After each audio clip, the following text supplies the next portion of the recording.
আহ, আজকে আমরা একটি প্রাথমিক স্কুলের জন্য টিন দিলাম এবং বাচ্চাদের খেলার সামগ্রী বিতরণ করলাম।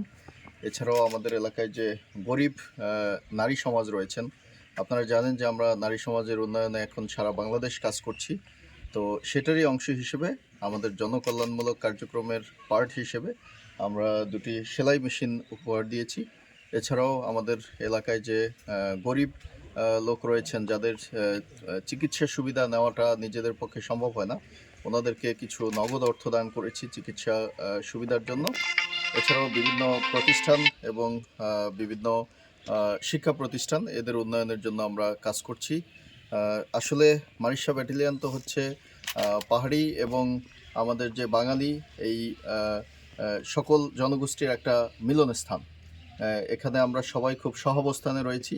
আপনারা জানেন শুরু থেকেই যে কোনো পরিস্থিতিতেই আমরা সবাই মিলেমিশে একত্রে কাজ করছি। সো এই শান্তি, সম্প্রীতি ও উন্নয়নের অংশ হিসেবে আমাদের এই যে বিভিন্ন ধরনের কর্মসূচি, এগুলো অব্যাহত থাকবে নিয়মিত। ভবিষ্যতেও আমরা এটা কন্টিনিউ করব আমাদের পক্ষ থেকে।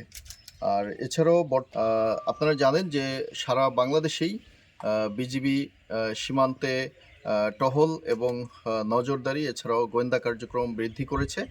এরই অংশ হিসেবে আমরা আমাদের যে বিওপি এবং চেকপোস্টগুলো রয়েছে, রেগুলার টহল আমরা কন্টিনিউ করছি।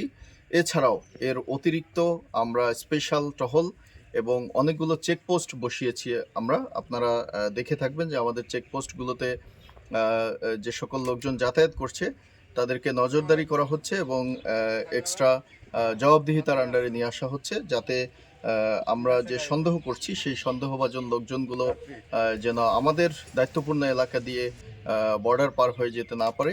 সেটার জন্য যে সকল নজরদারি এবং গোয়েন্দা তৎপরতা বৃদ্ধি, সেটা আমরা অব্যাহত রেখেছি। আশা করি আমাদের দায়িত্বপূর্ণ এলাকা সম্পূর্ণ সুরক্ষিত রয়েছে।